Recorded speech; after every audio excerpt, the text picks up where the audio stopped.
Why Adrian? Diving stop, Beltre. Beltre. You know, when a fan comes to the ballpark and he pays his money to get in, he wants to see a guy that's going to give 100% on every play. Hit hard, Beltre. Picked him clean. That's so pretty. And he always had a smile on his face and had fun doing it. On behalf of Mr. Ray Davis, Mr. Neil Liebman, and the ownership of the Texas Rangers Baseball Club, coming in 2025, National Baseball Hall of Famer Adrian Beltré will be honored with a bronze statue just outside of Globe Life Field. I just think it's a natural thing to do, and it's the right thing to do, and I think fans will really enjoy it. As he was able to carve that legend, you know, as one of the greatest third basemen in team history, and he had fun playing the game. I was shocked. Like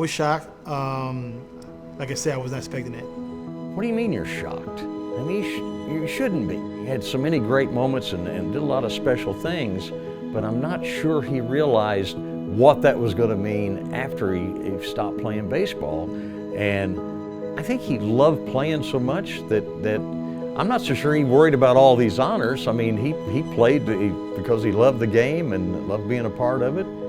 I think it's probably the ultimate that a franchise can do. I think it became, well, what are we going to do for him? And we've retired his number. We've put him in the Hall of Fame. We've honored him in Cooperstown. We've honored him here multiple times. And trying to come up with something last year, you know, when he came here on August 17th with the plaque, you know, I had started talking to ownership before that and bringing it up. And I wasn't sure how Ray Davis and Neil Liebman would react. And it was like instantaneous that this is something we have to do. And that made me feel pretty good. I have always been very impressed and very grateful about our ownership in terms of how they value the history of the franchise. You know, Mike Tabor is someone that they were familiar with. He'd done some paintings for them and everything. I think having an artist from Texas was important to them, and it's been a great fit. I'm Mike Tabor. I'm the artist who did the Adrian Beltré statue. He said, we're going to do an Adrian Beltré statue. Why don't you put a proposal together? I was tickled to death to get to do something with baseball. I mean, I love baseball. And so I was really jazzed about just getting to be involved with something over there. When Neil told me about it, it was for 2026. And I thought, great, the timeline would be perfect. It was 2025. And I said, guys, I don't know if you know this or not, but your timeline is way off. And this was about early October. But when he said, look, I have to have this done by, you know, the end of December, you know, my first thought was, well, what do you do for the we're not supposed to unveil this till the end of August. What is the... Well, yeah, my heart started racing because I realized we're 2 months behind before we start. I started sculpting the head before the contracts were written, because I knew if this all goes through, you know, and if all this falls in place, I can't wait. I can't wait to start it. 44 years in June, we've been married, and I feel like we've just worked together as a team the whole time. And a lot of lean times, and I think when you look back, it probably made us stronger, and it's been a fun ride, but he's creative, I'm not, and I like paperwork, I like putting proposals together, I like being behind the scenes. And I will tell you, this was a little more difficult than we realized because of how much he had to be on his knees and on his back. He's not as young as he used to be, so it was a little more challenging, but I had no doubt he could do it.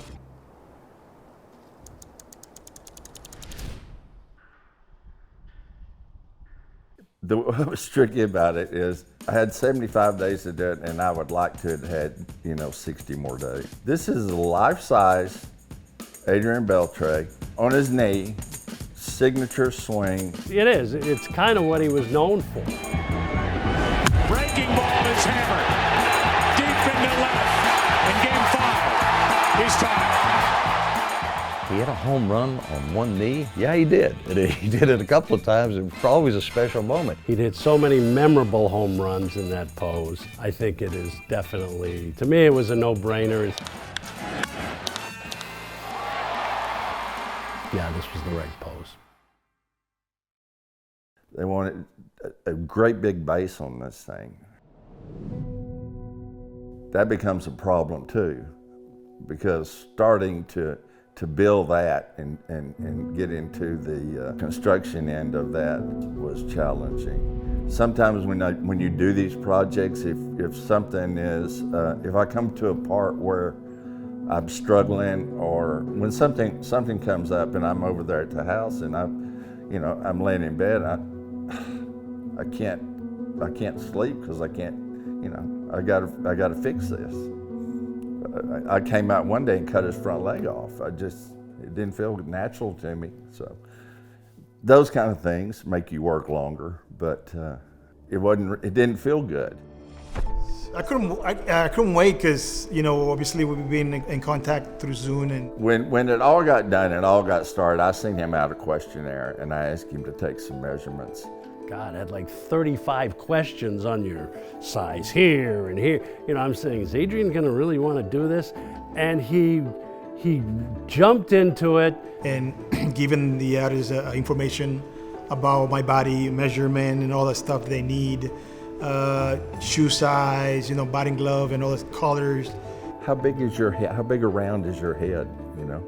What is that distance? What is this distance? Sent pictures of my shoes, all that stuff. We're working together. It was weird because I never done this before. And he emailed me different type of my body to measure. I'm like, okay. Actually, a lot of the names, I don't know what it was. What is this? I asked my wife, what is this? His measurements and my measurements are really close to the same, other than I outweigh him for a good 25 pounds. So I could use me a lot. Funny thing about his head was I built his head, and the first head I built, I put the face on him.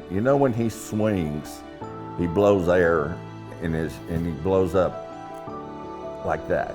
He gets big jaws. And I thought, there's no way he's gonna like that. And I didn't even like it. I thought it was correct, but I didn't like it. So I went back and redid him, and he brings in his whole family. He has all the kids look at it, his wife looks at it. Everybody said, yeah, I think it's okay. His oldest daughter says, that's not right at all. His nose is flatter, it's wider, and his ears are just itty bitty. Well, I don't like to. I'm certainly not going to underdo something that size-wise. I'm going to try to make it bad. I did the same thing when I was drawing cattle. I'd always correct them and try to make them look better than they did. She said, no. If you want him to look like Dad, you need to make these corrections. And so I made them all, sent it back out, and got the okay from everybody. Having that done, I could set it aside, concentrate on getting this big rascal built. I was a little nervous to see how the progress was. And going in, I was like, man, I hope it's something that I'll be okay with. I have no idea how it's gonna look. I have an idea of the size of it, but I'm looking forward to that moment and be able to just see it unveil and enjoy with my family. I'm good, how are you? Cigar breathe. Yeah. It looks nice. I went in and I saw it. Yeah, it's like, okay, it was a big relief because it looked way better than I expected. Man, it looks strong. Supposed to be. It's supposed to be. He was so gracious and came in and started looking, and he walked around it and he looked at me and he goes, it's better than I thought it would be. Like every line of my muscles, like my pose, the way my facial expression was, the way my leg was coiling, like it was amazing to see that he can do that. After he said that, I thought, okay. Don't tell me you're left-handed. It looks really good. I said he'll come in with something to say because I'm sure he's thought about it. I said he'd probably come in the door and say, you know I'm left-handed. And then the funniest thing that he did was when he climbed up on the platform and put his face by the statue and said, y'all take my picture. That I got a big laugh out of that. He started FaceTiming whoever he could wake up. The time here was early in California. It's only 9:45. I should make a pick up. Oh, it's 9:45 over there. I forgot. Yeah, it looks sick. Got it? Cool. Yeah. Yeah, it looks good. In doing people, in sculpting people, number one, you want subject to look right and to be right. And number two, you want the family to be happy. That's what's important. For me, the person that we wanted to be happy was Adrian Beltré. It doesn't matter. I came away from that day really, really happy that, hey, this connection has worked, because you just don't know. And so that was it for me. If I was happy, if the Beltre family was happy.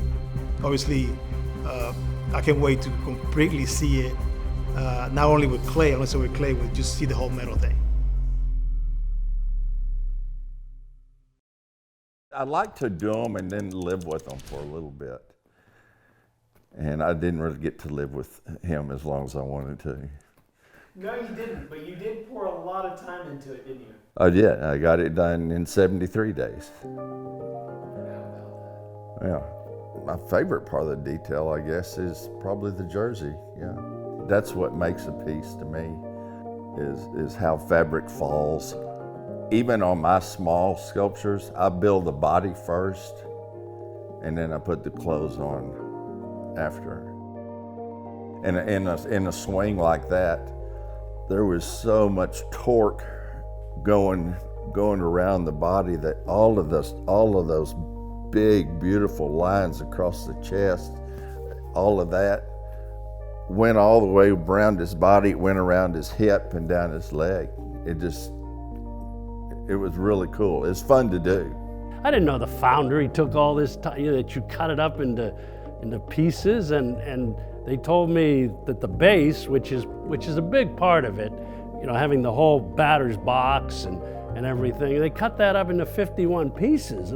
So you got to put all that back together. I had no idea. So that was an eye-opener for me.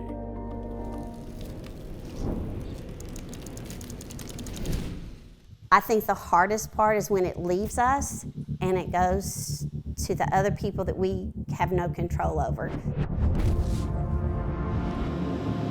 It goes to the foundry. After it's cast in wax, it goes into a big tub of silica sand. They pour hot metal and the wax dissipates, and as it dissipates, the metal's cooling, so you get a cast of it in metal. We're down to the wire. And it gets that way on every huge project. I may have sent our fabricator a message this morning on how many days are left until install, just as a reminder in a nice way, but I stress now.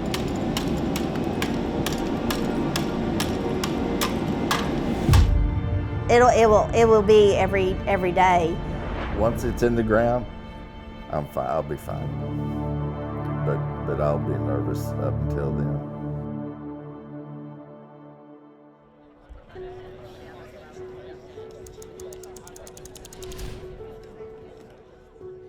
We're very happy to have this forever statue to a great person and a great ball player.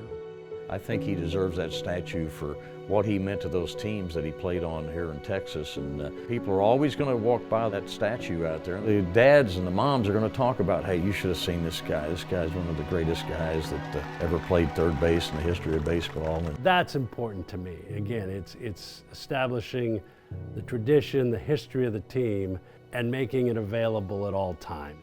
Everybody's going to want a picture made. He's going to be short enough So all little kids are going to climb all over it. It is at a great level where people can touch the batting helmet. And I think that is going to be a iconic pose for this. So it actually worked out great. Every Pee-wee ball player is going to want his picture taken with him. Every old-timer like me is going to want this picture with him. This is huge. It's going to really probably be hard to take in until we actually get there and we just really get to have one more legacy for Mike. And it is a legacy for him. That's the love of doing these big public pieces, is you know that they're going to be there hopefully for generations. That's pretty cool. I'm really grateful for the Ranger fans, for the Rangers front office, putting me in the statue, because I never expect that. As a kid from the Dominican Republic that enjoyed playing the game of baseball, I can't wait to actually officially say, I have a statue.